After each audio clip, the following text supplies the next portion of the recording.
had a few people show up. I understand the facilities class is in New Orleans today visiting the Superdome and some of the athletic facilities, so we recognize they're not going to be here. But to introduce our guest speaker today, I'm going to call on one of our current students, Mr. Ron Simpson. Ron, if you'll come up. Well, Brian, if you don't mind, I'll get out here in the middle of the floor. Feel free to stand wherever you like. I'm a podium guy, sometimes it's not. But it's my pleasure to be here today. And as Brian mentioned, I am a student. I'm in my mentorship working for our guest speaker today, who is Coach Robertson over at Faulkner State. So it's quite a pleasure to have the opportunity to come introduce your boss. I'm not supposed to call the boss, but I'm going to do that because that's the type of gentleman that he is. Great individual. You'll see he's kind of one of the guys. He lets us do our jobs over there, and I'm proud to say that I'm 380 hours into my mentorship, and that just started just a few short weeks ago. The end of February, I was completing my sports management, working in public relations, marketing, and sports society. So that's how time flies when you're having fun. On one hand, it's hard to believe that it's 380 hours. And I'm working also in the athletic department. Coach Robertson is also the athletic director as well as the men's basketball coach. So I get to do a little bit of everything. But one of the things that I've been doing for the past 2 months is working as the assistant softball coach. And if you've read the Baldwin County Register paper, we had quite a successful year. So a lot of my mentor hours has been on the bus riding up down I-65. But that's been a lot of fun, group dynamics with your team, and gelling on the bus, so to speak, is a lot of fun also. But so that's where I'm coming from. As I said, it's an honor to be here to get to introduce Coach Robertson. In 1964, Coach Robertson graduated from high school in Baldwin County High School over in Bayonet. He is a local guy that has done extremely well. And he was kind of contemplating where to go off to school. And a lot of new faces here. I'm retired Air Force. Coach Robertson almost went to the Air Force Academy. Wished he had. He'd probably be a general today. Athletic director of the Air Force Academy, possibly some things like that. But a lot of things were going on in the mid-'60s. Most of you know Vietnam War. And I'm going to save that war story for him. But he ended up at Marion Military Institute up in Marion, Alabama. Graduated from there, being a 2-year school. Came back home to South Alabama, graduated from there. Later got his master's degree from Troy State. So somewhere in between there, he took a job over at Robertson High School as a high school basketball coach. Stayed there a year or two, transferred down to Pensacola. A year or two there, job opening, come over to Faulkner State, took the men's basketball job over there, the head basketball coach, which he presently is, and about 4 years ago became the athletic director there. One of the outstanding junior college programs in the state of Alabama. One of the reasons that I chose to do my mentorship at Faulkner State was because of him. One of the requirements that I was looking for was a small atmosphere that had a really good academic program for our athletes, the opportunity to do some teaching, and also the opportunity to work with one of the coaching programs, which is softball. Most of you that know me, I am a softball nut. So it's been quite an interesting relationship. Looking forward to maybe, hopefully, life thereafter as a mentorship like everyone else. One of the other requirements I was trying to think of, today's Friday the 13th. One of my requirements, I would be 47 years old about 2 or 3 weeks. I needed a boss that was older than me also. So he's just a little bit, but very, very close. But it's my pleasure at this time to introduce Coach Robertson, and feel free to ask me any questions because he's that type of guy. Anything that he brings up that you'd like to talk about. Before I do that, I want to mention one other thing. I'll steal all his thunder here. As I say, Coach Robertson has been involved with a lot of things at Faulkner State. He's had a lot of good athletes over there in his basketball program. And if you want to see one of his ex-basketball players, you'll tune in TNT tonight at 7 o'clock. You'll see the Bulls and the Knicks. Pete Myers is graduate of Faulkner State, played for Coach Robertson. That's the type of individual he is. He's student-oriented, academic, athlete-oriented, takes care of his people. And Pete Myers played for him, and he was instrumental in getting him, along with 2 or 3 other guys, up to the University of Arkansas at Little Rock. Played for Pete Mule, put them on the map. Pete Myers goes on to the pros, and we've done a lot of things in the pros, not only in places like Georgia. But that's the type of coach that he is. And one other story that I would like to tell before I do give him the floor. As you're working your mentorship, a lot of things come about. Basketball players kind of got a work study program. And Kevin Mixon here can tell you a lot of the stories too, because he just finished his internship, mentorship over there as the assistant basketball coach. But they have kind of a work study program, and they're monitored very closely. The story that I would like to tell, coach is very concerned about their academics. He did something I thought was very, very good. A couple of guys missed class. They monitor that very carefully for all the right reasons. And when they did, he found out about it, 3 or 4 of them. He didn't take them out there on the basketball court, make them run 50 laps for missing the 2 classes. What did he do? He took the basketball away from them. And he told 3 of them in his office, I can hurt you a lot more than taking the basketball away from you. Coach over here can relate to that, being a basketball coach. He says, you're young, you can go out here and you can give me 50 laps for missing class. But when he took that basketball away, and they're doing this self-scrimmaging over there, and 5 of them were sitting on the sidelines, it got their attention very quickly. So that's the type of program that he runs at Faulkner State. So I'm very proud to introduce our coach, Coach Robertson.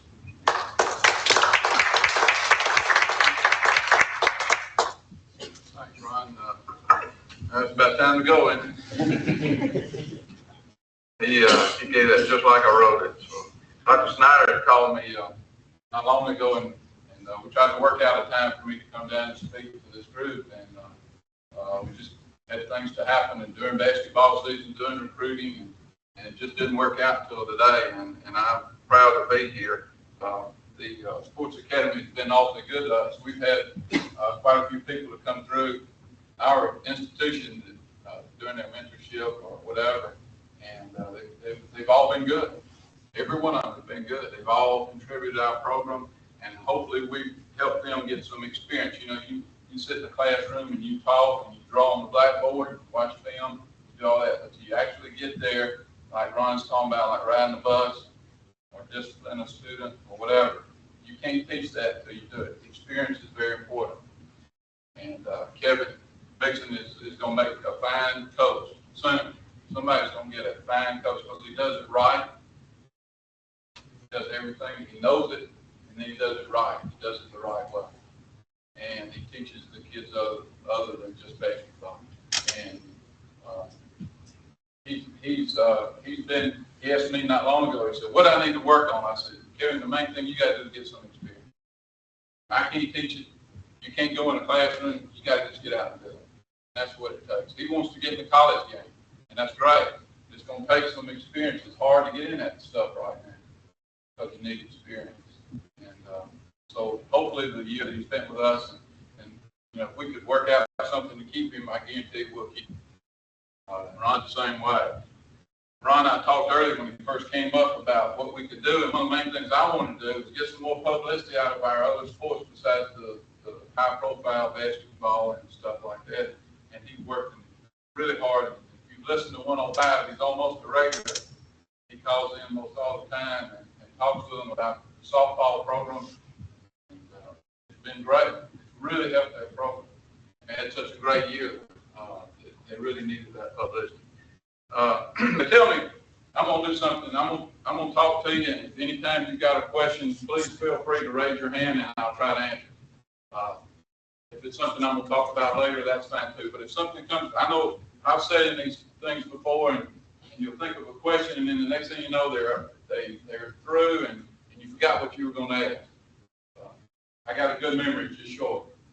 But they tell me that to be a successful coach, you got to win or you got to be fun. Let me tell you a story. This couple got married, they were young and got married, and they decided they were going to build, he was a perfectionist, I mean, big time perfectionist. They were going to build a perfect house. Well, he did everything just right. The materials were perfect, the contractor was perfect, everything was perfect. They got through the house, and he walks out, and there's one brick left over. So he knew something wasn't perfect. Got mad, got all upset, he reached over, grabbed the brick, he took it, he just threw it. Just as hard and as far as we could up in there. And it never came down. I guess we better win then.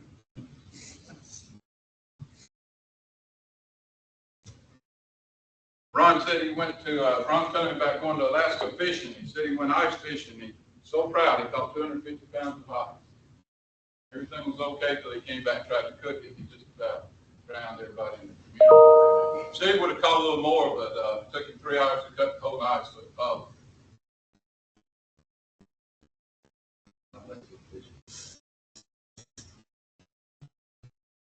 I want to talk to you this morning about how I got into the coaching profession. What got me into it, and how did I get the opportunities that I've had in my lifetime? As Ron said, I was born in Bay Minette, 1946. I was born, my dad was ran a farm, had cattle, horses, we raised crops. I could drive a tractor before I could drive a car. I had a horse before I was old enough to walk. So I got to do some things that my children think that the groceries were grown at Dale Channel. They grow corn. I mean, that's what they think. They don't know anything.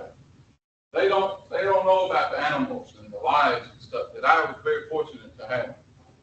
Maybe some of you have been through that. So in my background, my dad and my mother were very influential to me, teaching me some of the work habits and some of the things that I developed that I can use in the coaching. My dad taught me a good work ethic. One time he told me, he said, and I have done a good job. I've got a son that's at Faulkner. I haven't done a real good job with him. I got two daughters, one 15 and one 13. I haven't done as good a job with them as they did with my parents did. I was talking to Robbie when he was young, my son, and I said, Robbie, my dad taught me how to work, and I think you need to learn how. I said, one day he told me on a Saturday morning, I want all this ground feed in 50-pound sacks moved from this side of the barn to that side of the barn. And I knew good well it didn't matter which side of the barn it was on. Why was he doing that? So I'd spend my Saturday working. And it wouldn't hurt me to pick up 50-pound sacks. I said, Robbie, you need to do that. Every day, you need to run, do something to get yourself better. And if you'll do that, and you really work at it, then I'll do something special for you. So one day, and he went out and he marked him a place around our house. We live out on the farm. He marked it out where he could run. He got some milk jugs, filled them with water, and used that for his weights. And he did it every day. After about 2 weeks, one day, it was time to do it, and it was raining. He came in, he looked at me, and he said, Dad, what do you think? So I think you're going to get your butt wet. I think you better go do it. And so I said, now, that's what you got to do. Now, I've told him some things that went on in my life, and you got to feel for every once in a while. Don't make them think that you really did a lot more than what you did. But you got to make a point. And so my dad was very influential with me about that.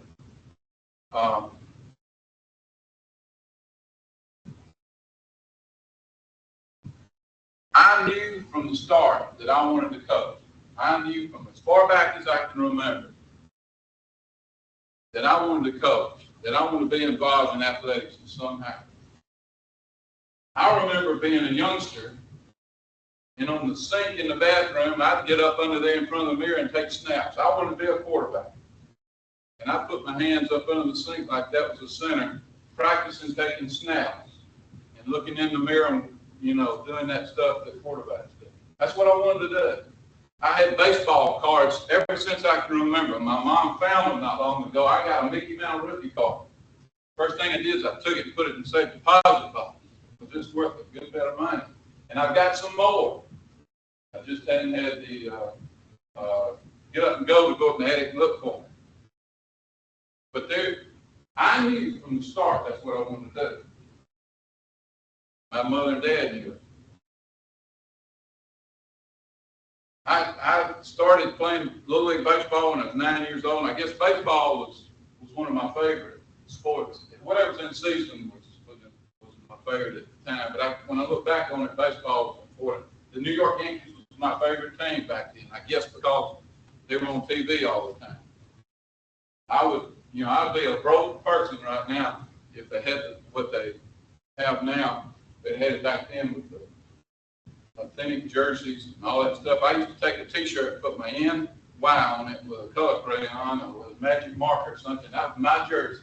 My dad built me a backstop. He put some posts out. He put chicken wire over it. He gave me a place, and I built me a park. I had me a Little League park.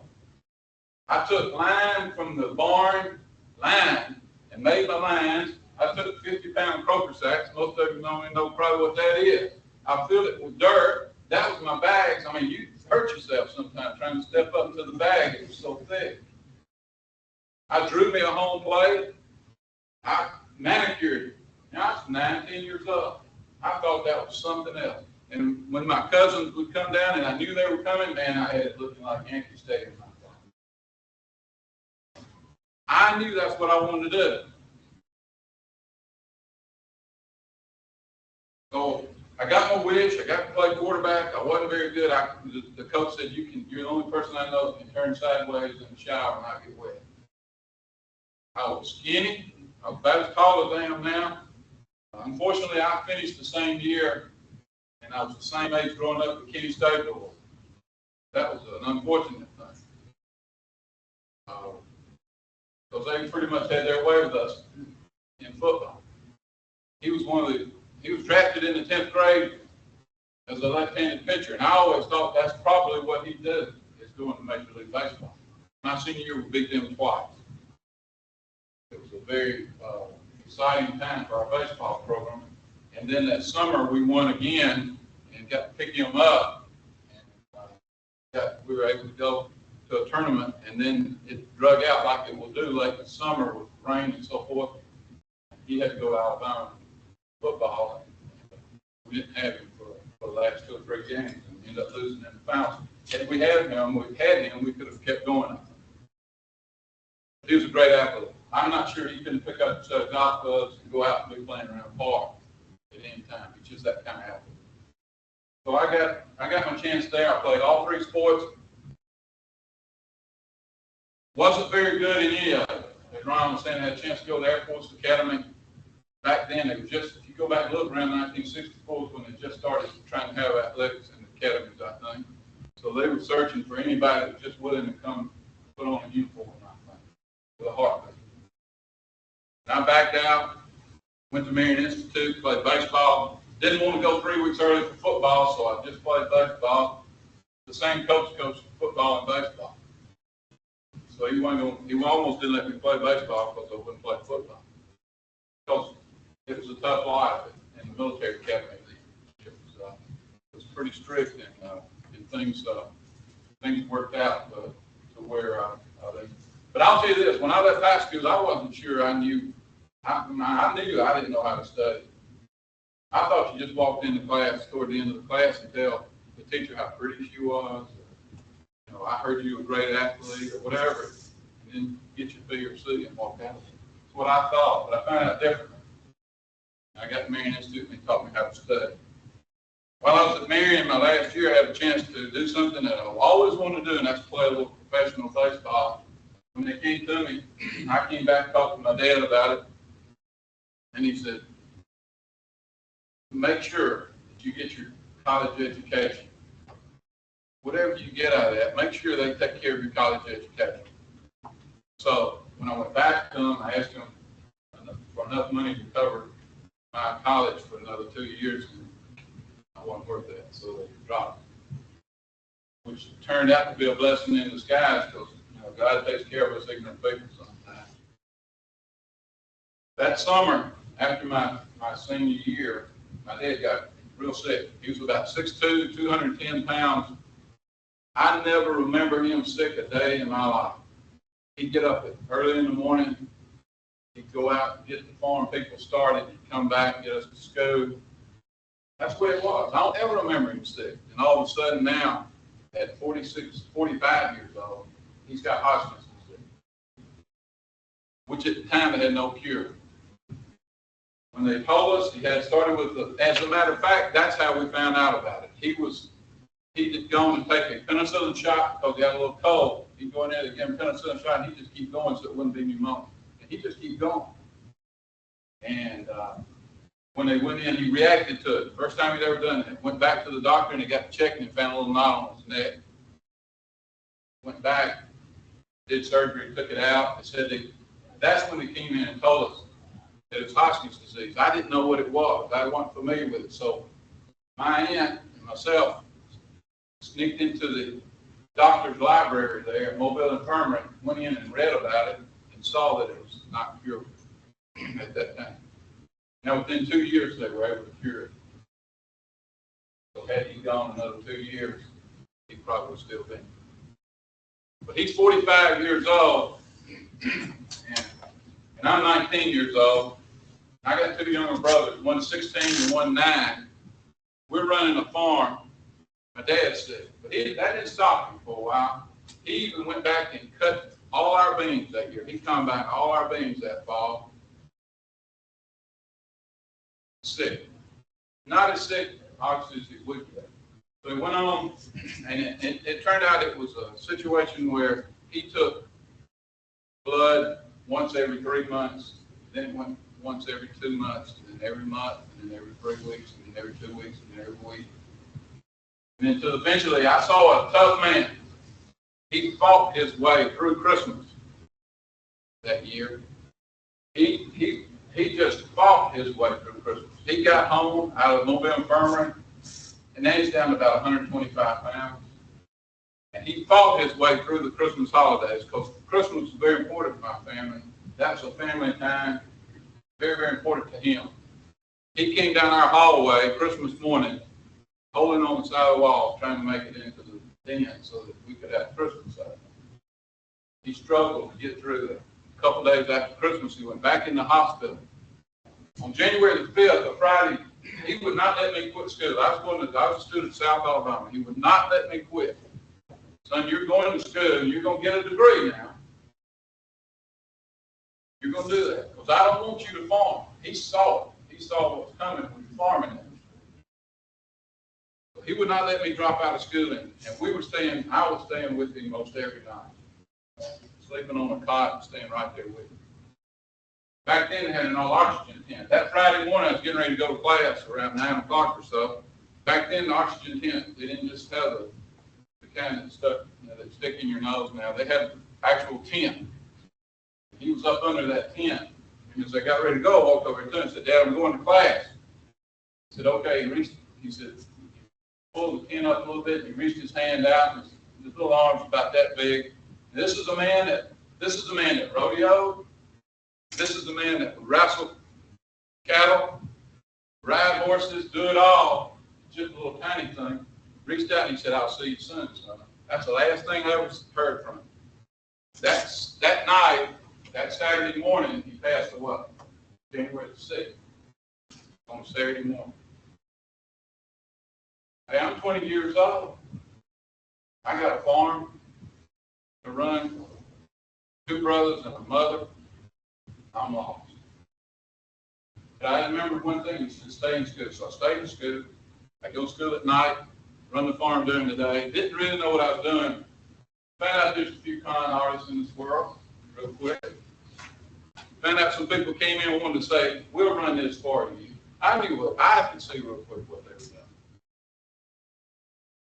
The sad part about the whole deal is we had to sell some of our farmland and take all of his insurance. My dad was a good businessman. But who thinks how many of us think we're going to die? I don't even think about it. 40, and I'm 48, but 45 years old, he hadn't planned on dying. Well, but he was a good businessman, and he left us enough to get back. He took all our insurance and we could sell about 40 acres of land. And if you notice his dental, he's on your way to Damonette. And to sell that prime property to pay the government inheritance tax. What he worked so hard for all his life. So that was a tough time for him. I went to school, finally got my degree.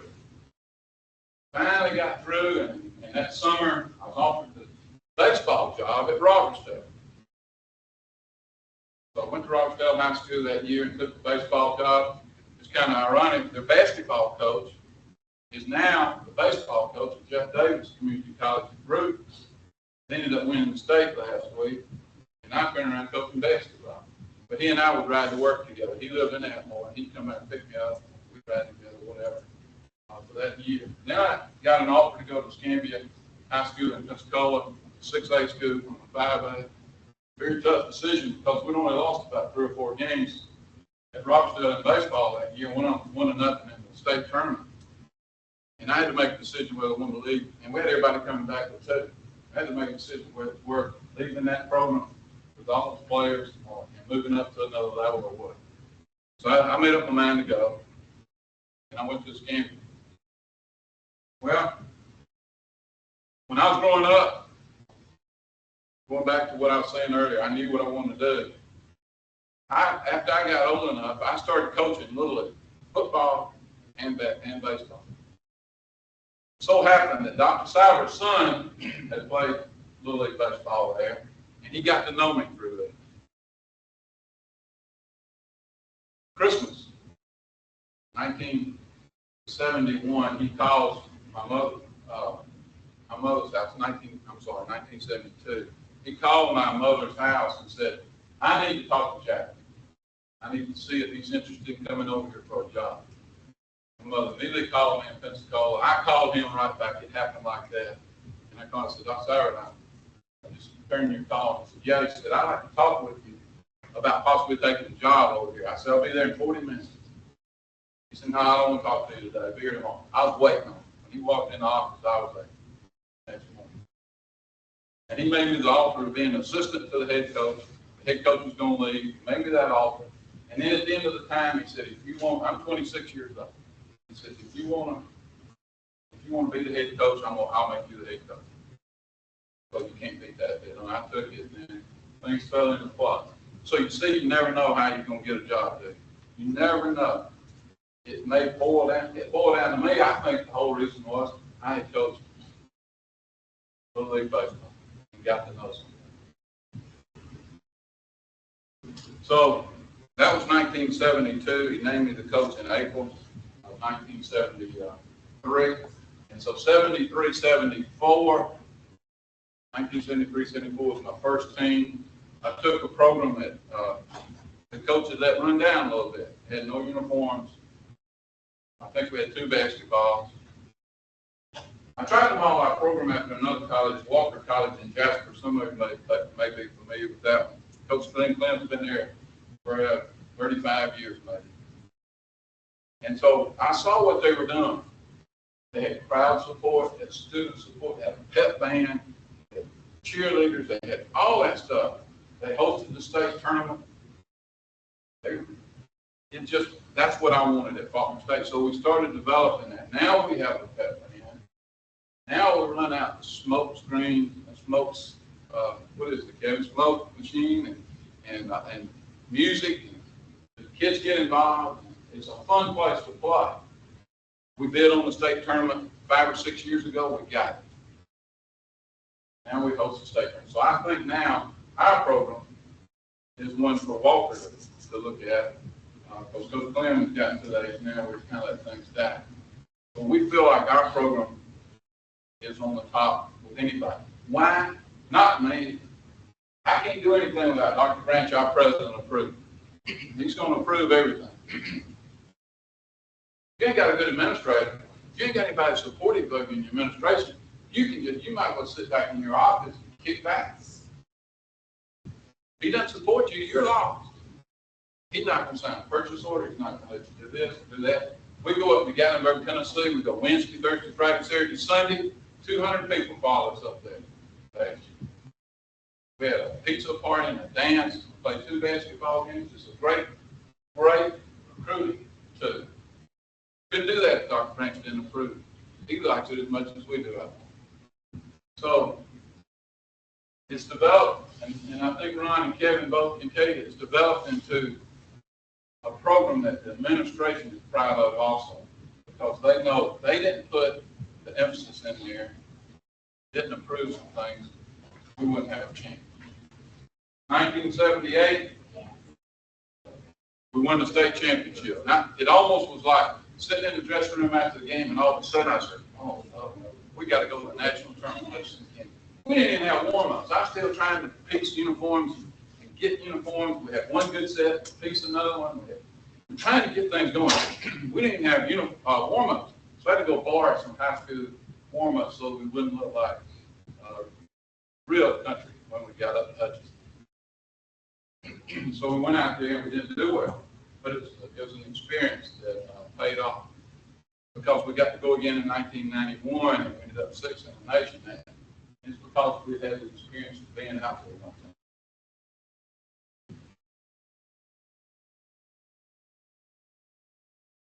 time. My mother and dad tried to talk me out. They knew that I wouldn't get Bridge Coast.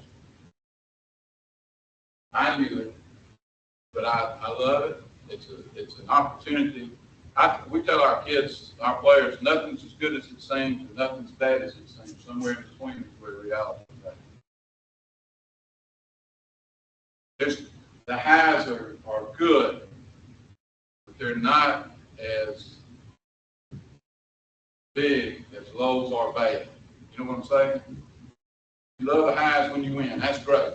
Boy, when you lose, nothing is like an empty feeling in your stomach. We just got through. We're 19 points up in the state tournament this year with a chance to win it all. Should have.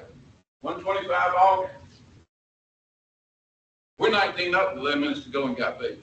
That's almost as sickening feeling. It's real close to when the doctor walked out of the room and told me my dad's passed away.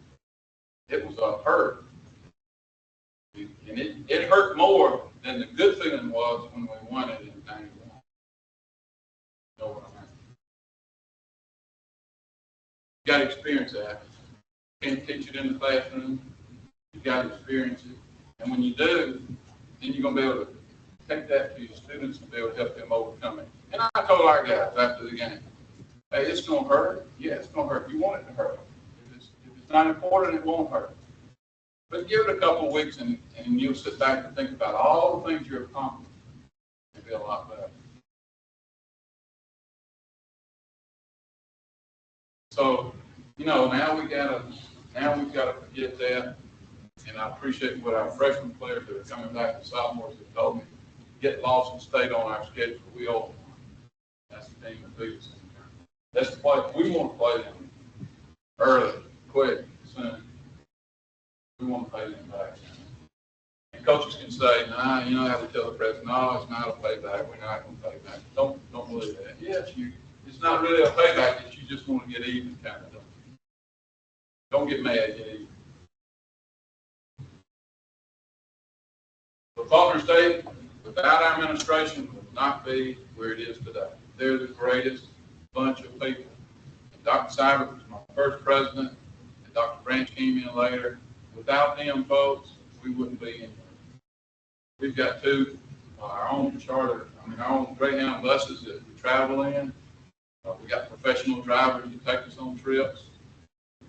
I dare say anybody has uniforms nicer than we do, facilities nicer than we do.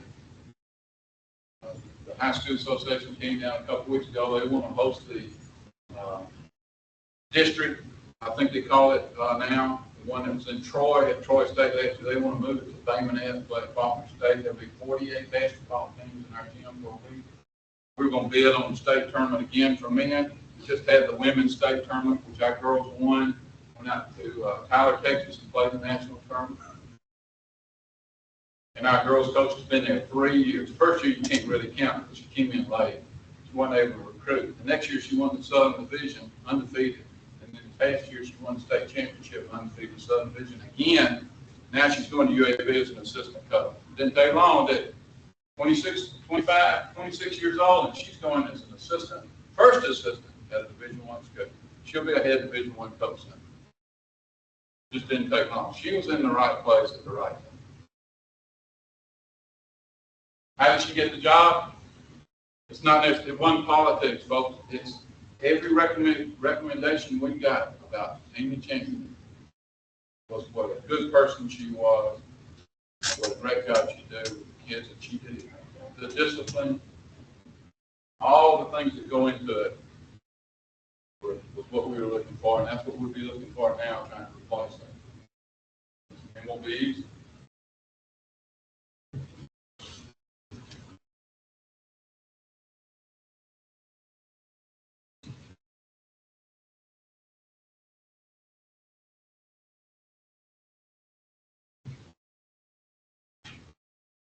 Has anybody got any questions that they'd like to ask? I know it kind of rambled a little bit, but I think Another thing, you know, at the state of Alabama, junior community college can't give full scholarships. Every state that touches us can. Tennessee can, Mississippi can, Florida can, Georgia can. I'm talking, they pay for it all. All we give is their tuition, their books, and fees. They have to pay for their room and board, which amounts to about $725 a quarter. That limits us. So we compete with those people. Matter of fact, we were so close to beating Pensacola Junior College a couple of years ago that the president made a statement standing in the door that our bus driver heard, we'll never play them again. He shouldn't have said it, because when I got home, I wrote a letter to their athletic director and said, as of today, we will no longer compete with Pensacola Junior College in any sport. I beat him to the punch. But what happened is we had the winning bucket go in and call a foul charge on us. And the old coach got crazy. Went crazy with the referee. And you know, we lose because of that. You know, I thought not only did the bucket go in, but I thought he got fouled. And we're getting ready for a 2, about 6 seconds to go. Instead, we lose. So those things happen, and that's none of those lows that you're talking about. Anybody got any questions? Anybody think anything that you'd like to ask? How do you go about your recruiting when you're busy playing games in the season? How do you identify the players? One of the best ways, we use one of your people here, Kevin. Kevin got out, he got to know, and the good thing about what he got to do out of that is he got to meet other people. I mean, you get out in the sports world, and whatever area you go into, and you're going to meet people in that area, and that's going to add, I mean, that's going to help you on down the line when you're like, when you want to move up. So but Kevin went out, he called all the coaches, he wrote them personally, he talked to them, he identified those players, and he stayed on. And I think Kevin will tell you, we identified what, Kevin, 7 or 8 earlier that we really wanted. You know how many of those 7 or 8 we lost? 1. Kevin recruited him. Not really, he did, but he really wanted him. But this young man, we had some problems there too. Their principal played at Patrick Henry, it was then at Monroe, and that's our big rival. And I was coaching at that time, and we beat him 4 times one year. And that's just about it. And he still, and so I think he told him, man, you go anywhere but ball. I really believe that. But anyway, I think he's going to go to Division I. He's a great player. But we were very fortunate to sign one of the best guards around, Ernest Wynn, out of the floor. His coach is now the coach of Bishop State. We went in his backyard, got one of his former players, and brought him to Faulkner State.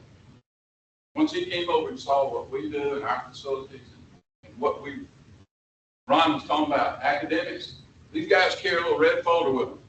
That's the first thing of responsibility they have on our campus. They care to every professor. When the class, we tell them to sit in the front. When they get through, they walk up to that professor and say, and he initials it, or she initials it. And then at practice that day, they bring it, and our work study and secretary check it. If they wasn't there, take the basketball away from them. I tried to run it. We tried at 6 o'clock in the morning. James Bowler, our 6'8" guy, can run 2 miles in 10 minutes. What am I going to do running him? I mean, you know, that's enjoyment for him. But take the basketball, make him sit up in the bleachers and watch practice. We do more than that. We make them sit in the dressing room and study while we practice. And put them down in front of an English book while we're practicing, and he doesn't like it. We get their attention in that way. I've tried it all, and I got mixed philosophy about sitting them out of a game. Don't let them play. That's great, it gets their attention, but you're punishing a bunch of other people too, aren't you? So, you know, it's one of those deals where I'm not real sure about what to do. You know, I'm really not sure. After 22 years, I can't decide how to punish them. That's bad, but it's the truth.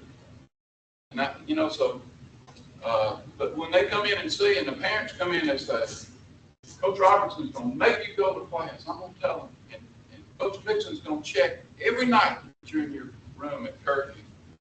And you're going to work and work. And Kevin was in charge of our weight training. And we got some guys that came in there all skinny and weak. Now, Kevin's got definition on those guys in less than a year. Some of those guys you can tell have lifted weights and worked. They jump boxes, they run, they lift weights, they do it all. They're doing it now. But Kevin was he and Coach Hardy were instrumental in getting us the players we got. Now, Kevin and Tim not there. Obviously, we haven't been fortunate enough to have help all in 22 years. When I'm by myself, it's a lot of phone calls at night, and I'll call my friends and coaching, four-year schools, that sort of thing, and ask them, where are the good players? And then you try to bring them in and try to recruit them that way. That's probably one of the hardest parts it is, because you just, you know, it's hard to be gone. I tell you other people, I tell you people, son, when you go into this profession, make sure your spouse is understanding. My number one is my wife. If she didn't understand, I'd be in a heap of trouble. She understands. I mean, I really have been home over about 30 minutes since last Wednesday. I haven't been in my office, and I don't know when. I might get lost trying to find it. Still in good shape. Still, thank goodness Ron's there to take care of it. But, you know, it's a trick. And my wife understands. She's got a mother that's extremely ill. In fact, that's where I'm going when I get through here. You know, they may have to do some surgery to kind of, she may not come out of it. She's 83 years old. So, it's got to be some understanding there. My children, and folks, they grow up. We had a meeting, what's today, Friday, Wednesday, talking about the Southern Division schedule. One of the coaches wanted to play Saturday. I said, that's great for you. I'm not playing on Saturday. That's going to be quality time with my family. And if you want to do it, that's fine. But we're not going to play on Saturday. You know what? My son's almost 21, and it happened like that. It doesn't take long, so you better spend quality time. And coaching is good, and you get the job done and do that too. But if you're not careful, time flies by, and you haven't done what you really would like to do, and your family's grown. Families are grown.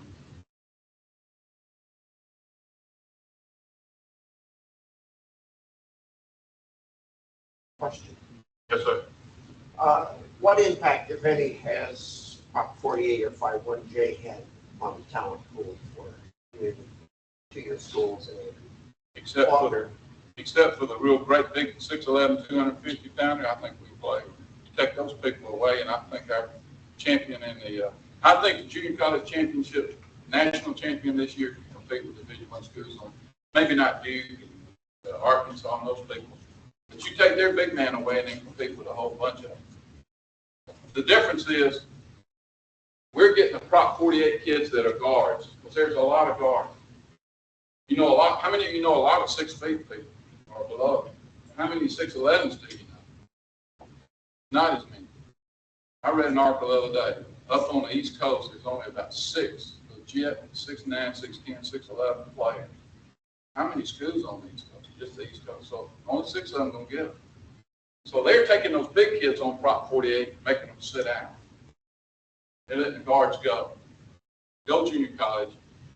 If you're familiar with Prop 48, if you don't make your ACT score, your core score, you can't play your first year in college. You have to sit out there. Well, they're saying the guards go play junior college. They want the big men right there. They don't want them out trying to recruit. So, except for the big man, I think it's made a great impact. I was not, Kevin can tell you about this too. I think two things that really impacted basketball was the 35-second clock. I didn't realize it's quick in the catch. I mean, you bring that ball down the floor and they put you a little token press, bring it down, it takes 10 seconds, now you're down to 25. Get your offense set up, now you're down to 19, you make a couple passes, look, it's 11, 10. When that clock goes to 9, kids panic, coaches panic, fans panic, and you shoot shots, you shoot shots. And it happens so quick. And also the three-point line, that's going to change, I think, real soon. I think they're going to back it up. I think it's too close. I like it. The first year I cussed it, you should have heard some of the language I used on the sideline. Because I didn't know what it was about. And I'm sitting there, these guys shooting threes, and our guys trying to pound it inside, and they're getting 3 points, and we're not getting any. And I realized then, hey, buddy, you better go get you some guys and shoot it out here. So we went and got some, and this year we got even more. I think. Last year we were big. We had two kids signed Division I schools. 6'5" guys, dad's the coach at Winona High School in Birmingham, signed with Creighton University last week, which is a private school, very good school in Omaha, Nebraska.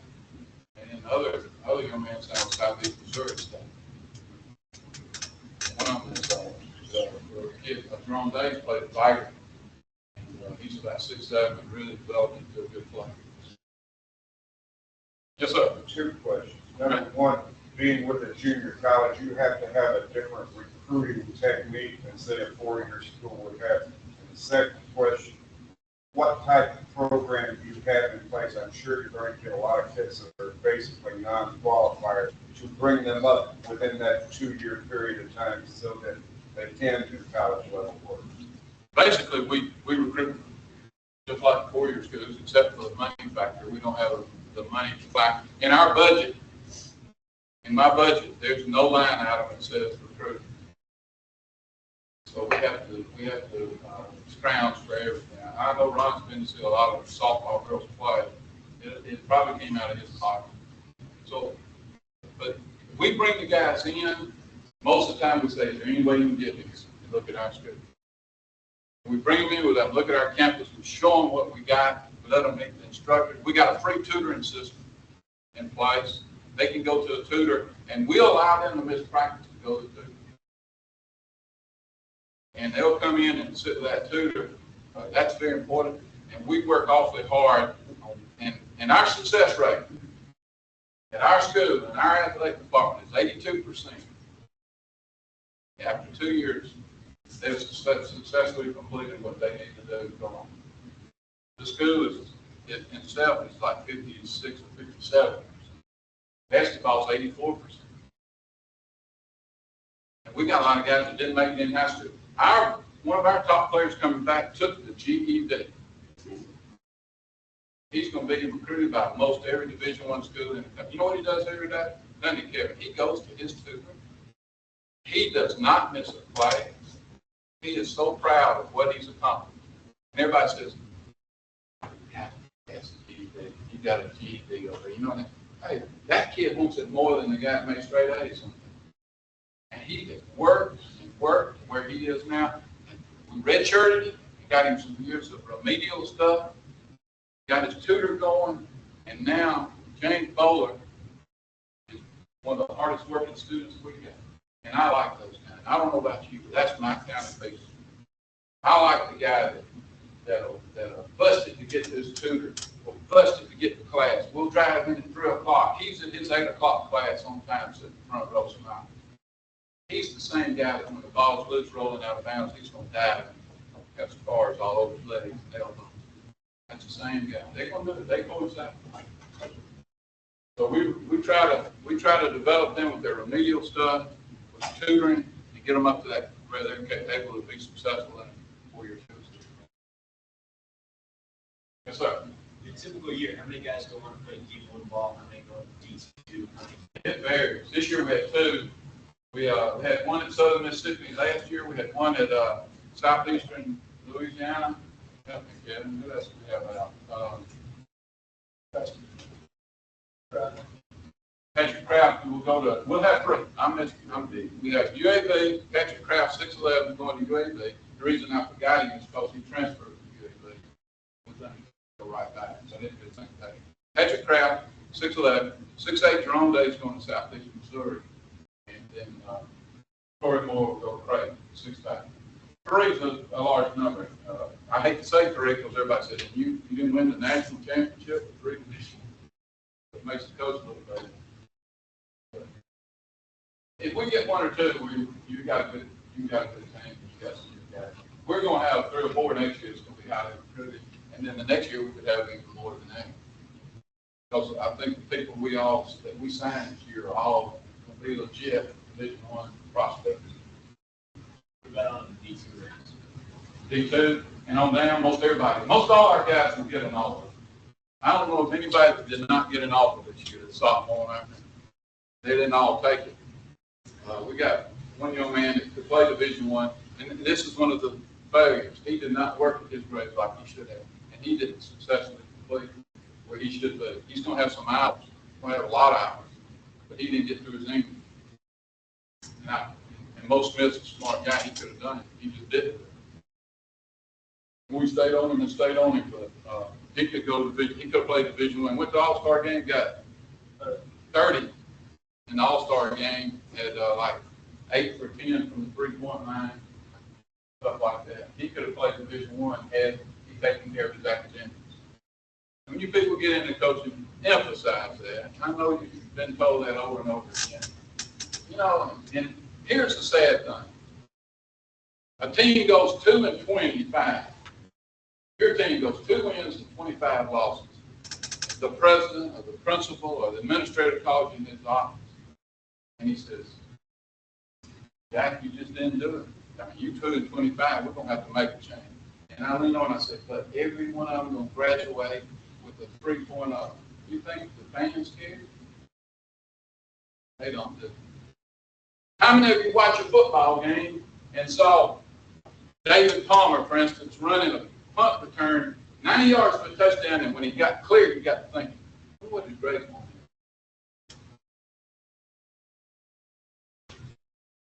How did he go from a 14 ACT to a 21 overnight?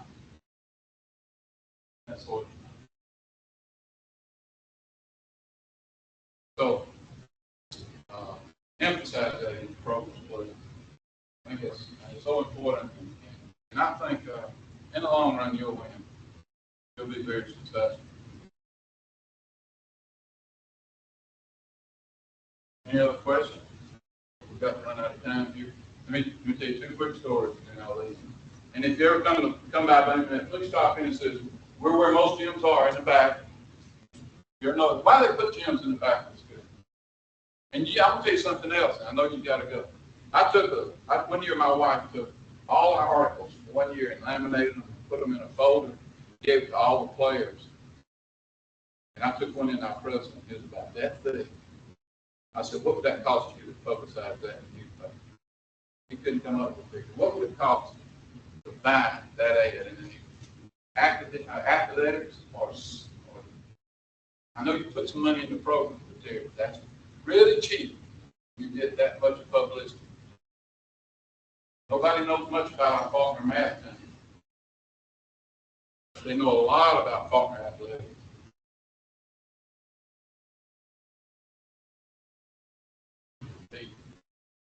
I want to tell you 2 little stories. One is, I'm talking about ice fishing. It reminded me of a story.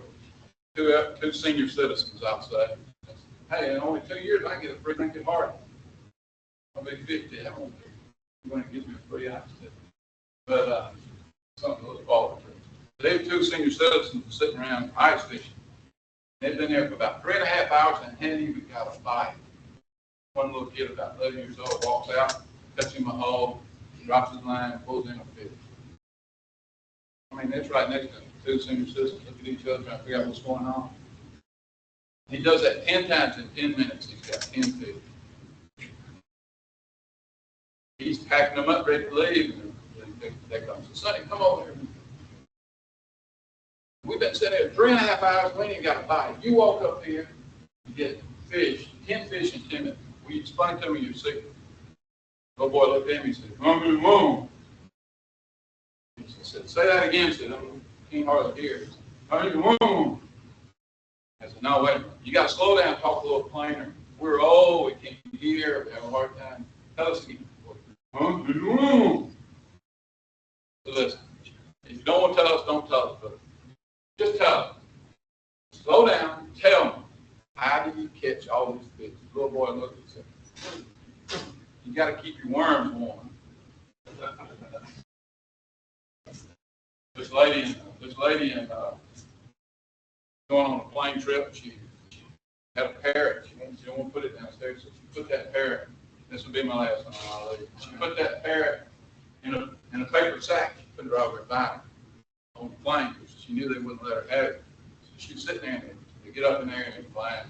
And this man sitting next to her had a big old long cigarette. Started smoking. He reached over and dumped those ashes in that bag with the parrot. She getting a little concerned, She don't want to say anything because he keeps doing it. So finally she says, "Sir, would you mind not putting your ashes in that bag?" I said, "I got a parrot in there. I don't want anybody to know." He said, "I don't care about that." Okay.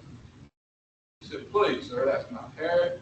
I don't want it. He said, "I don't care about that." He grabbed her bag, flipped open the window, and threw it out the window. Parrot bag, everything gone. She got mad. She grabbed the cigarette and she threw it out. Sitting there worried, she's crying, the parrot's gone. She's had all these years and she leans her head out the window and she looks, and there sitting on the wing is her parrot. And guess what he's got in his mouth? That brick that couple threw away a long time. Thank you for having me.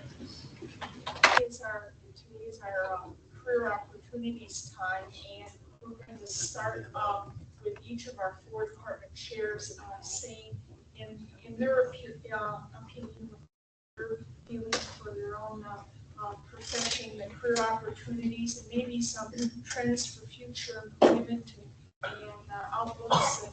And so we're going to do that first, and then a little bit later on, Dr. Snyder's going to talk to us about if you would like to start a credential file here at the Academy, which is voluntary. You don't have to do it unless you would like to, but he'll explain the procedure for that. So I think I'm going to start with Dr. Bill Carroll, and he'll talk to you about career opportunities that he sees for sport medicine. I've told students for the last 4 years that I think this is a very exciting time to be involved in sports medicine. I've been in the field since before most of you were born, so I've got to see it evolve. And I told students, I believe 3 years ago, that I thought we were in year 4 of a 10-year window of opportunity in the sports medicine field. We're progressing along there. I see about 3 more years of real solid opportunity, and people need to be in the field within that period of time. Once you're in that field at the entry level, there are an awful lot of folks that seem to be my age, and believe it or not, even older. That's going to create, as the years go by, more mid-level and upper-level positions. People like to see a lot of experience for those positions.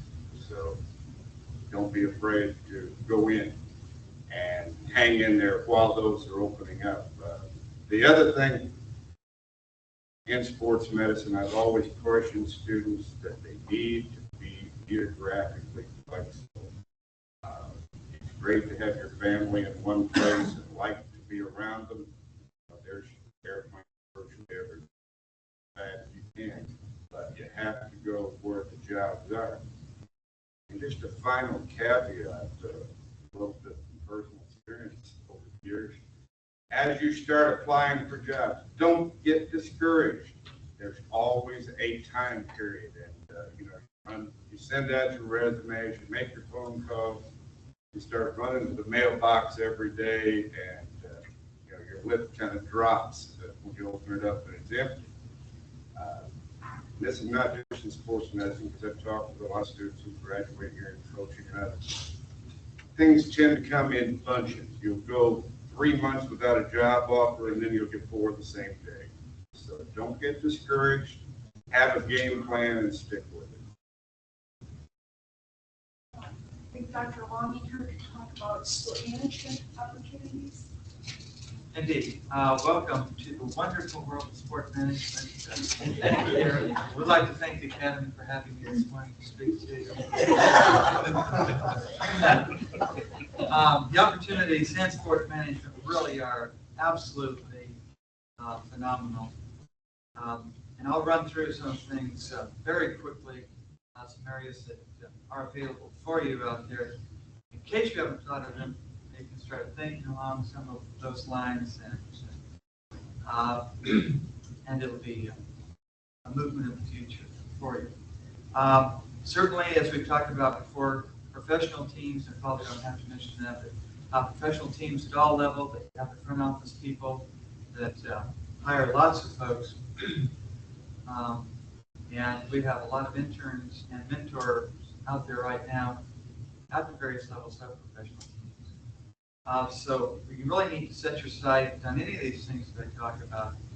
Set your sights high.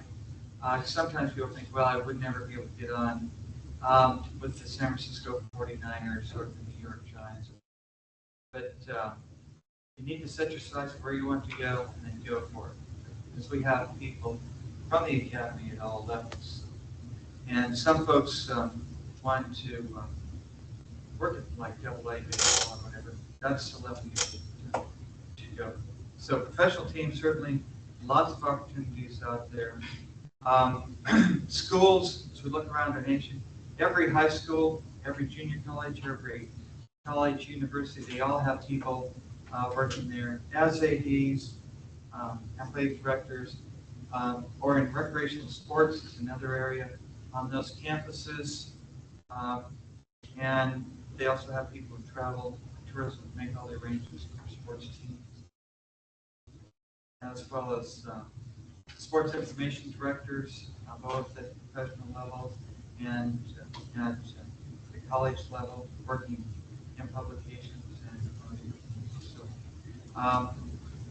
Organizations such as NCAA, the NAIA, and the National Junior College Athletic Association, and so on, they all have people that work in their front offices and keep those going. Other organizations are exciting, like the Olympic committees internationally, and the U.S. Olympic Committee, so on, and think along those lines as well. Government agencies, maybe some of you haven't thought about, but every city, county, not every city, but probably any city 50,000 or more, and county government, as well as the federal government, they all have people that work in sports, setting up all their leagues, that type of thing, as well as in aquatics, with all their swim centers, with the beaches, their lagoons, their sailing programs, scuba programs, and so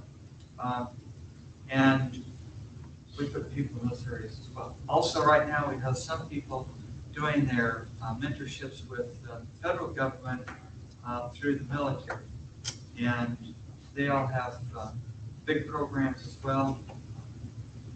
Right now, they're downsizing a little bit. That's all goes in cycles. But they have beautiful facilities for people in facility management also. Working directly in sports, arranging in their big sports programs, especially with the Air Force, with the Army. We're talking about city journalism. Okay. In journalism, certainly it's an important area, and we have courses here, obviously, at the Academy. And sports information directors are a very important aspect of the program. I have a number of sport management students out there right now that are trying to distract me. I threatened them if they didn't laugh at my jokes, that they were going to fail. So we're having a little exchange. But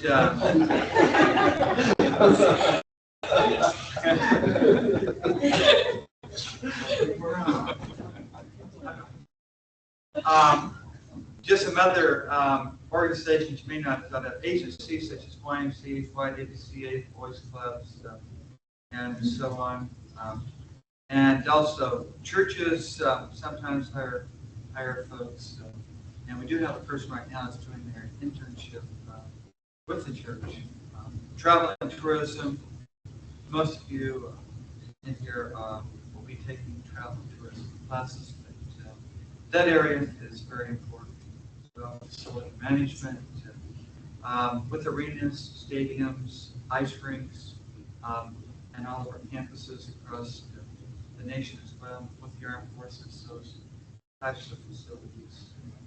And as well as managing large fitness clubs, country clubs, large swim complexes, working with organizations such as the bowling people, working with private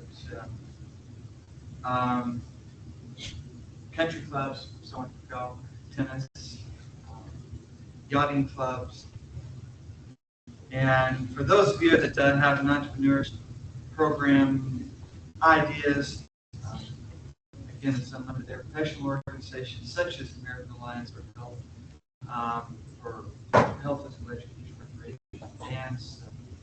I'll have people working in their head offices as well, and private membership organizations such as tennis clubs and golf clubs, tennis clubs, and so on. Big employers for folks with management, and certainly safety for last, but probably most important, working on campuses or and with academies and so on, such as we have here at the United States Sports Academy, working in education, teaching, sport management, and in that area, and it is that is a big area that's growing rapidly, and many colleges across the nation are developing sport management programs, and will be needing folks to teach. So, and the reason for that is that in sports, in the past, management has not been an area that has been looked at professionally. The coaches that advance to athletic directors and so on. The whole sport industry now is so competitive, you have to have people have all the skills and marketing, management, and so it is a wide open field. The biggest problem most people here at the Academy have is really focusing on the area that they want to go into and pursuing. And so that's where our mentorship program is extremely important, and it can be very, very important. And that is also in sport management. That really is the way into the jobs. I would say in the majority of the cases, simply because it is such a great way for them to look at you and make a decision about that work. They start going through the titles. I did take a deep breath right. I knew I had a lot to go through. Okay, now we have Dr. Brian Bergman, and he'll talk to you about career opportunities in sport fitness. The opportunities are quite diverse. I think that one area that I see opening up quite a bit is hospital-based programs, either wellness programs or cardiac rehab programs. The traditional area that you may think of as, fitness directors or personal trainers and things like that is still quite popular. And I think that the one area that's also expanding quite a bit is the community college area. You have to realize that the adult population is is on their own as far as getting professional help in the area of physical education. And so one would normally think physical education as not being something that should just be in the school systems, but should be something that you can participate in for the rest of your life, taking classes in various sports and games and skills and things like that. So I think that one area in community colleges is real important. And if you do check out some community colleges, you'll see that they have extensive lists of classes to teach. And I'm a real proponent of organized games and classes in sports. I really feel that those are the most motivational things to the adult community for keeping fit. I don't think that pumping iron and riding bicycle ergometers for the rest of your life is really that exciting. And but there is a place for that in getting people going and getting people fit so they can participate in things. We still have over 50% of the people in America dying of cardiac and circulatory problems, and I think that fitness is still probably the best bang for the buck in terms of prevention. And so the president and her husband Bill are looking at physical fitness as a kind of an area of the healthcare system that really is going to effectively reduce the healthcare costs. And so I see that one whole area really building up. Certification is going to become important in getting jobs. I think that a master's degree is fine, but I still think that certification will help. We have students on internships who, a large percentage of them, get offered a job. Right here in town, there are people working at Providence Medical Center and Mobile Infirmary and Gold's Gym and places like that who came from the academy. Certification may make a difference between $10 an hour and $16 an hour in terms of some healthcare type of thing. I think another area that's still going to be important is strength and conditioning coaches for athletic teams. I don't see that anymore as being an ex-football player now or an ex-coach who's getting older in the years has been no longer effective on the field, and so they put him in the gym. And that makes that responsible for strength and conditioning. That's not going to happen anymore. You're going to get a scientifically based person in there as a strength and conditioning coach, somebody that knows biomechanics, exercise physiology, as well as strength training and conditioning. And so that they're going to be looking at how much science you have and what kind of testing you can do and how effective you are at analyzing sports activity. I believe that the club sports system in this country is burgeoning, and that no longer are the high schools and colleges a place where you become the elite athlete. I think that there are many club sports where you really have to join the club in order to become Olympic caliber. I think that oftentimes the club sports systems are more effective at training kids than the school systems are. So you're going to see that whole area just burgeoning. I really believe that the entrepreneurial aspects of fitness management, well, exercise sciences, let's put it in those terms, I think, and sports skills, as well as many of the things that Dr. Longanger said, like in managing fitness centers, in golf courses, in recreational types of endeavors. You put together a program. We had a student here a couple terms ago who has a business up in Tennessee. They have an indoor mountain climbing program where people learn how to do that. And then they've got also mountain biking and a whole bunch of other recreational, semi-sports, physical fitness related activities that their business is booming.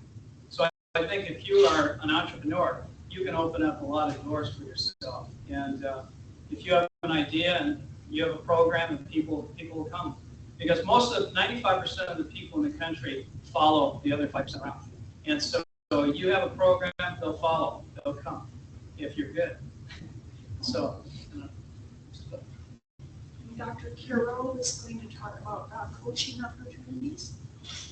Well, I think the coaching opportunities are increasing rapidly, mainly because there are more people participating in sport. And as a result, there's a demand for more and more coaches. Perhaps not quite so much at the collegiate level, but in middle schools and in high schools. Obviously, those are the entry level areas for coaching. Probably just a word of advice. If you're interested in coaching and you're thinking entry level, then obviously you have to be a teacher as well. Teacher in some subject matter related to middle school or high school. And so you need a teaching certificate. So you don't want to overlook that requirement in order to get into coaching and what goes along with it. Most people, when they think about coaching, they're wanting to get at the higher levels in college or perhaps in professional sports. That's certainly a possibility, but obviously, like anything, you can't start at the top. You have to think where you can start and work your way up. In terms of doing that, just going on with what Dr. Carroll was saying, you have to be willing to go anywhere. Obviously, the most popular jobs are the ones that everybody is applying for, those with a lot of experience and the background. And so they're going to be more difficult to get. So you have to be willing to go to some of those outlying areas where the pay perhaps is not quite so good to get yourself started, to get into that entry level. I can think of a lot of outstanding coaches at the professional level that started in junior high school. One just came up recently. Dick Motta just took the job for the second time with the Dallas Mavericks. I knew him, I don't know, 30 years ago when he was a high school coach in Grace, Idaho. Well, Grace, Idaho is way out in the middle of the sticks nowhere. About 150 students. He worked his way up the ladder from Grace, Idaho. He was a junior high coach, then a high school coach, all at Grace. Went to Weber State College, small college in Ogden, Utah. Small at that time anyway, it was a junior college. Became a 4-year school. Then he became head coach from Weber State College with the Chicago Bulls. And from there, he moved around several places in the professional, in the NBA. So the point is, you never know. I mean, you start, everyone that's at that level started from a fairly modest beginning. And so it's not where you start. You have to be willing to go where the jobs are. And I think that's the main point. In order to get that job that you really want, I think some things that have already been mentioned, obviously the mentorship, internship, leads you into some possibilities because you're now moving in the circles that you want to move in. Networking becomes crucial. Networking right now, for all of you right now, is a very important thing. You have some people that your colleagues that you're working with right now that are everyone's going to go out and they're going to be in positions. And the people that you met, say, last quarter, and you're going to meet in the future, are all part of your network. Don't let it just die off. Keep it going. Try to cultivate that network now. Think in terms of your undergraduate degree and keep that network going. The more people that you know in wherever, the better your opportunities are. So you want to really push for that. Where I think one of the major things that's going to occur in sport is going to occur at the international level. I'm not saying that we're saturated here, but we're probably getting pretty close to our max in terms of what we can afford to promote, at least in schools, in the number of sports.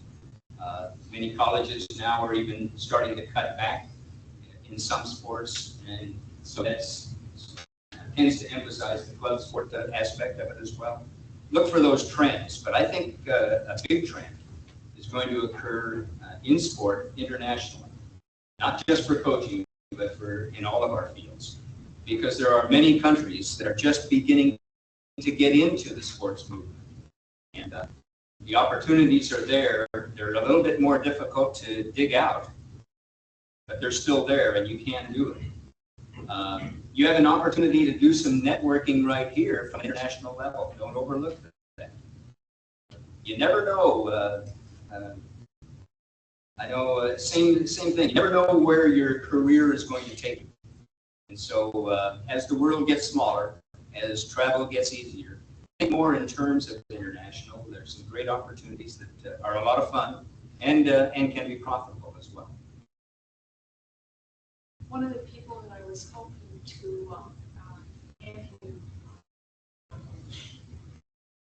be exposed to this morning is Dr. Norma Tedder, who's the Director of Institutional Research and Development. She's an excellent writer, and she has some very good recommendations for you on your resume writing as you're developing your resumes. She's a very nice person and is very approachable. She had knee surgery last week, and she should be returning to campus, but she did not return to campus this week. Her office is on the first floor, and it's it's in the logistics area, right next door to the public relations area. When Norma does come back on campus, she loves helping the students. So if you would like her expertise, I know that she will give it to you. Now, Dr. Snyder has the name of a very nice woman that I haven't had a chance to meet, a very nice woman very across the street, very close to the academy. For those of you that are on a timeline, and I'm already looking for jobs, or I'm already looking for mentorship, internship sites, and I need a resume to send out to these potential sites, or I need a resume right now to send out for jobs. If you're under the gun and you don't mind spending a little bit of money to have a professional develop the resume for you, Dr. Snyder has the name of a very nice woman who does that for a living. So that's another option for you too if you're on a tight time frame. So at this point, I'd like to introduce Dr. Snyder, who will hopefully provide us with that name and also talk to you a little bit about setting up a credentials file if you would like to here at the academy.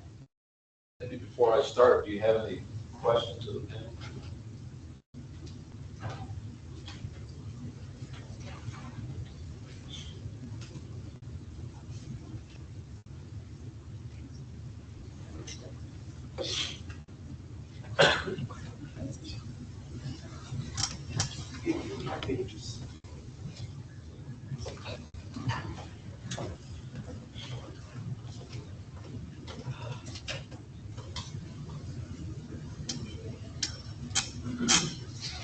One of the services at the Academy that's available to you is a process called setting up a credential file. And I think the number of students that have already availed themselves of this service have found that it's helpful. There are some people and organizations that call into the Academy, and when they call in, they'll say, we're located in San Joaquin Valley in California, and what we'd like to have is somebody in fitness management. Do you have anybody that you can recommend? We would eventually like to get this on to a computer, but right now we just established a folder for you, something like this, and your name's on it. And what we ask you to do is to fill out some materials so that when we get these calls, we can go through and do a search. If you come into the office, you can see Don Oliver and myself will give you the materials. Probably the most interesting thing to be aware of at this point is that when you're a student on campus, there's no charge to set up the credential file. But once you're off campus, there's a charge of $5 to set up, pardon me, $15 to set up your credential file. Another thing that you should be aware of, that when we send out your credential file information, we do not send out transcripts. You have to personally personally hand write a note or type a note and have your signature on it under the Privacy Act to allow the registrar to have your credential or transcript sent. All you have to do, I'll show you a form here in a minute to get your credential file sent, is make a copy of the file, pull the request form here, and you can return to us, we'll automatically send it out. Your first transcript is free, and then after that there is a charge of $5. Something I think you should keep in mind, most organizations and businesses and schools today, they will accept a copy of your transcript for the interview process and the application process. Once you've been accepted into the position and they want to verify that you're employable and you are going to be a part of their organization, then they'll ask you to contact the academy or your undergraduate school, and they'll ask you to get official transcripts sent to them. We get students every once in a while. I try to call them on the phone when this happens, and they'll say, send 12 transcripts out. Well, 12 times 5, you can see the investment that they've done sending the transcripts out. And I know they're just applying, and at that point, you don't need to send an official transcript unless the agency actually asks for it. The form that's most important to us, and the one that I try to scan as calls comes in, is this one called the personal data sheet. And the paragraph that I look at is the one right here where it says a brief statement of your job interests and description and your work desired. What we're looking at there is geographically, where do you want to be located? What size organization do you want to be with? If you have a salary limit and you won't accept anything less than $30,000, you might as well put that on there. When an organization calls in, I don't give them the name of one student. We think that is a bit unfair. So we try to give them the names of 3 students, and it's up to them to contact you. So that's a referral service that we do for you. Now, if you want your credentials sent out, and I'll show you a request form here that you actually sent back. This is the packet that we send to them. And the next piece is probably the most important piece of the credential file. On this one, what you're asked to do is to contact 3 faculty members and have the faculty members send them out. The question that really comes up quite often is whether you waive or do not waive your right under the Family Educational Rights and Privacy Act to read your reference. It's my experience in handling references of students when we're going through job searches for different positions, that most employers put more stock in the paper if you have waived your right to read it and they know that it's coming straight from a faculty member. But if you're suspect that you might not get a good recommendation and you want to be able to check it out, then you have to not waive your right to read the piece. But that's something that's going on out there in the career field. But really the best letter I think that you can get is one that's typewritten. And so if you want to write after you're out in the field and you want to write back to Dr. Longacre and tell them I need a written typewritten letter, that's fine. But some organizations will say we won't accept written letters. What we want is the credential file from your graduating institution, the master's level. So this is the backup that you can go to if you don't want to use a personal letter. It's got a checkoff system, and it's got a few lines down at the bottom, like, how long have you known the applicant, that kind of thing. But personally, reading and doing job interviews, I like to see an 8.5 by 11 typed out letter on official company stationery.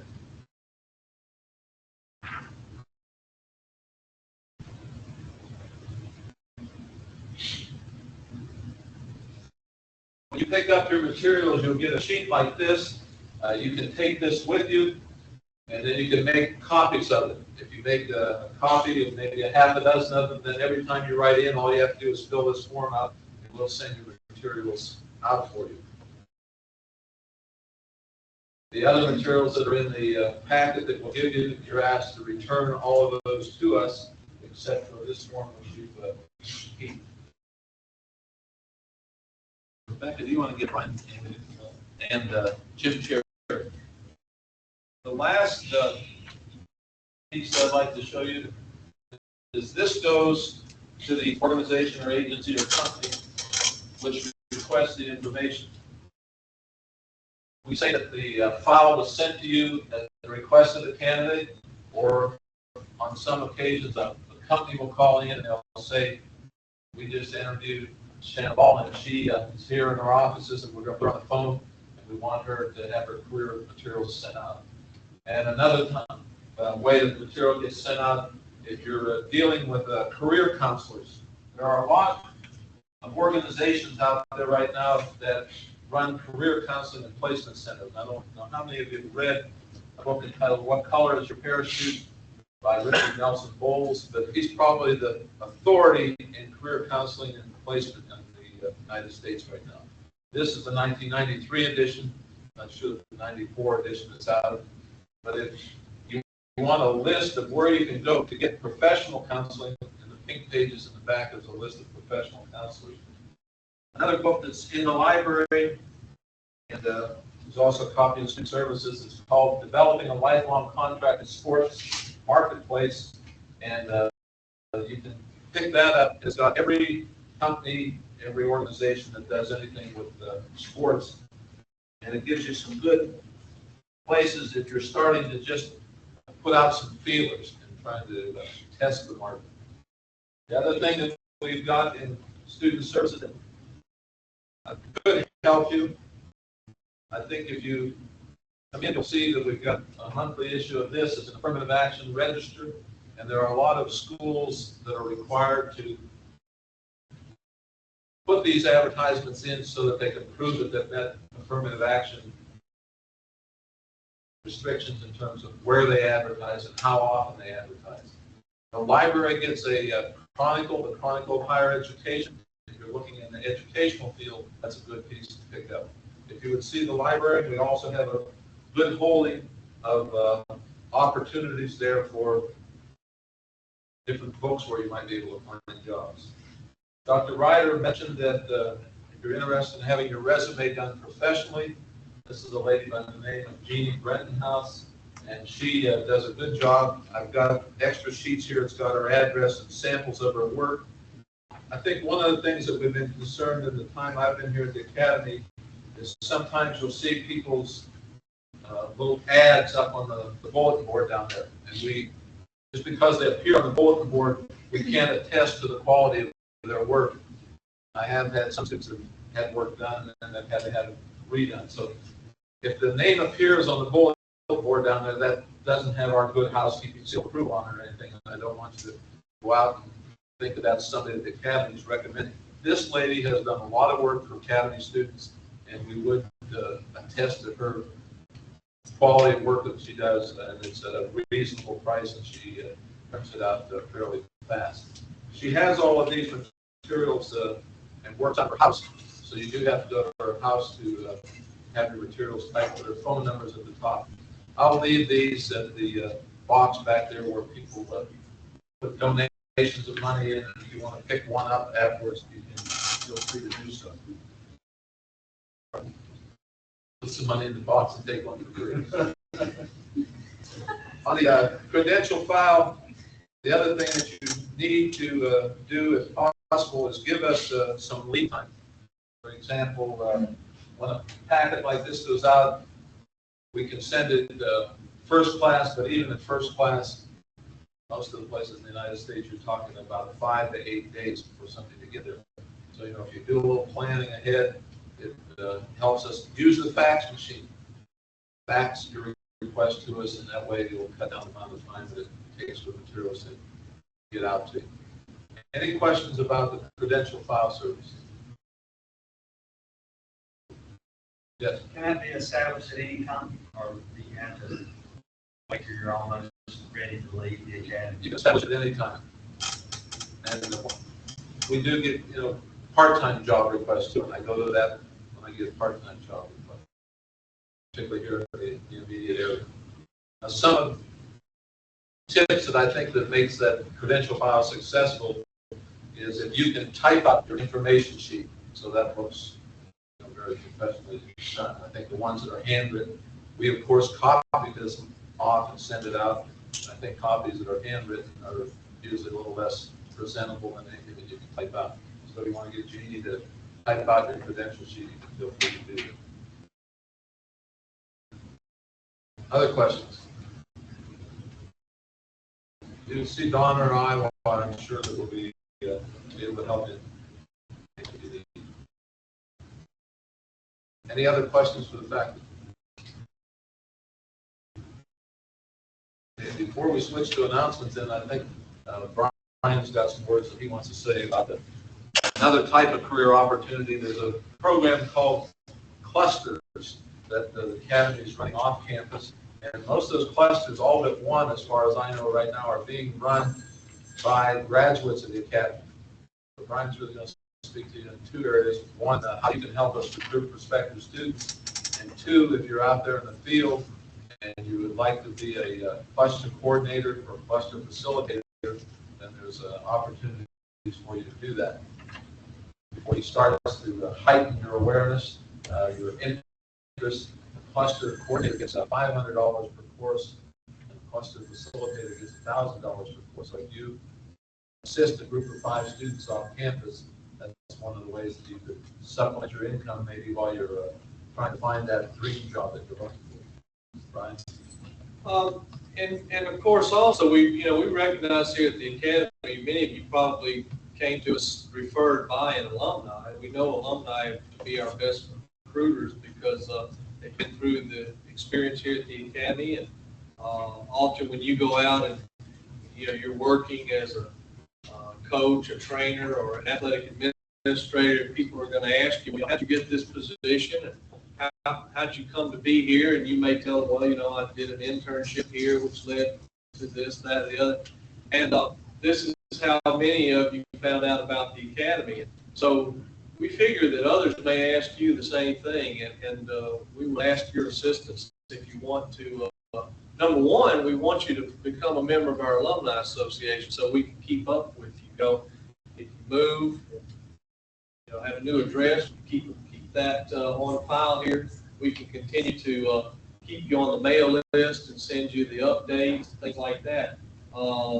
Obviously, coordinating a cluster is a good opportunity for you to maybe do some work if you're teaching and coaching and want to do something in the summer, supplement your income a little bit, help out the Academy. You can coordinate a cluster, and you can either be the coordinator and or the facilitator. Once you have your master's degree, you can be a facilitator. This is a good way to help your colleagues out. If you go back and say you're an athletic director at junior college, or maybe you're working at a high school or whatever, anything, and you may have some colleagues that have not obtained their master's degree and probably don't think they can get it because they think they'd have to give up their job, to go back to school and get their master's degree. Well, you can explain to them about some of the flexible delivery options that we have here at the Academy. And of course, if you coordinate a cluster, if you got 5 of them right there, they can go ahead and take their first courses through that cluster. And you would basically be guiding them through independent study. And we will give you all the materials and the support that you need. You basically just kind of help us with the administration of that cluster. You can help them complete their course registration forms and meet with them once a week. Maybe help them secure a library in that area that can support graduate research and arrange for a time for the group to meet. Maybe they meet 2 nights a week, 2 hours, or maybe it's better for the group to meet all day on a Saturday. Whatever it takes, it's a good opportunity for you to help some of your colleagues out, help the school out, and earn some extra money. You could actually, like I say, if you figure, if you are both the coordinator and the facilitator, you're making $1,500 per course. And figure up yourself. Could be pretty profitable. I don't know to what extent. You have some people like Steve DeMattis down in Miami who's running right now. He's running about 5 clusters. At one point in time, I think he had about 10 or 12 of them going. And we've got another graduate, Donna Nafler, who is running a few in South Carolina. It could mean anywhere from $20,000 to $30,000 a year, depending on how you want to work this thing. But obviously, the main issue is helping your colleagues out, and of of course, helping us out here in terms of student recruitment, and we would ask your assistance for that. The other thing is some of you may be going out to do mentorships, internships. Again, you probably have some questions from others, about the academy. We'd be happy to follow up on anyone who has requested information. I can do that several ways. I can give the information to you, and you can simply pass it along to them, or you can pick up some information before you leave to take with you. Or you can just call us and say, hey, there's a student here I'd like to pass some information on to, and we'll be happy to follow up on that. That's pretty much it. Like I say, just wanted to ask for your assistance in that matter. If you have an interest in coordinating a cluster, stop by and see me, or you can see Dr. Bothell. Dr. Bothell's up here, but we have cluster packets, which basically give you more information. And again, stay in touch with us. Keep us posted as to what you're doing. Send us a little brief postcard or something from time to time. Send it to Student Services or your Director of Alumni, because we want to track you and we want to know where you're at. We want to, try to expand our network. That's what we're trying to do, is get more people out there working as coaches and trainers. And you might want to take an intern in under your direction if you get out working somewhere, because it give you some free help or cheap help or whatever. Okay, any questions about that cluster coordination, internship, recruitment, anything? Okay, thank you. Last thing that we want to do in this convocation, and I'd ask the faculty just to remain seated there. We'd like to announce to people that this is their last quarter on campus. They may be going out on a mentorship, or they may be going to finish their degree up in terms of doing some independent study, but this will be their last physical quarter here on campus.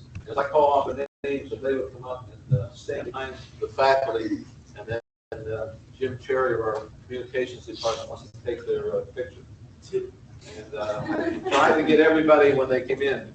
Lane Lanford, Lane's in sport management. You can just hold your applause until I get everybody introduced. Tracy Taylor, Tracy's in sport medicine.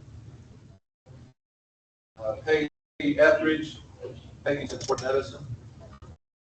Corey Kersley, man behind the camera back here, is in sport management.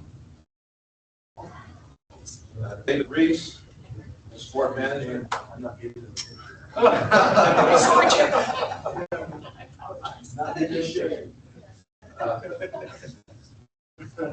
Don over here assures me that he doesn't take pictures even at the beach, so okay.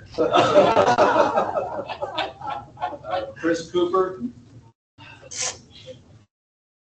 Chris is in sport management. Lee Taft in coaching. Ross and Pride sport management. Julie Cromer in sport management. Donna Marino in sport management. Shannon, is this your last? Will we be here summer one? We get our summer one, I think. These are the students that have been on campus for a while, and as faculty, and on behalf of the Board of Trustees and the administration of the Academy, we'd like to thank them for selecting the Academy, and let's give them a round of applause.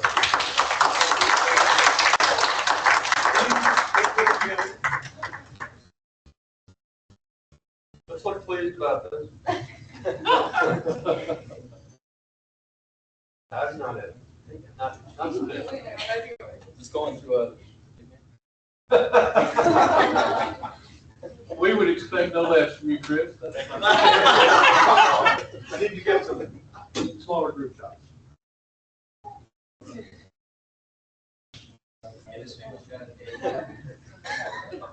You're almost done.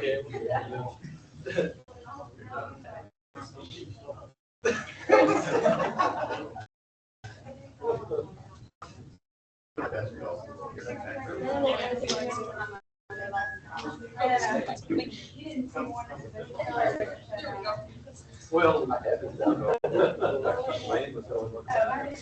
You're almost done. You can take that out.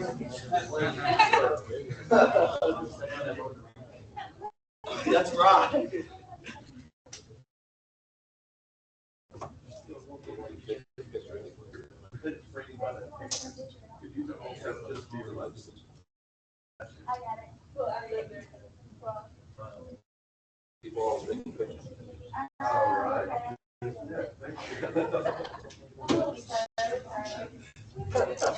okay, let's give a panel a round of applause.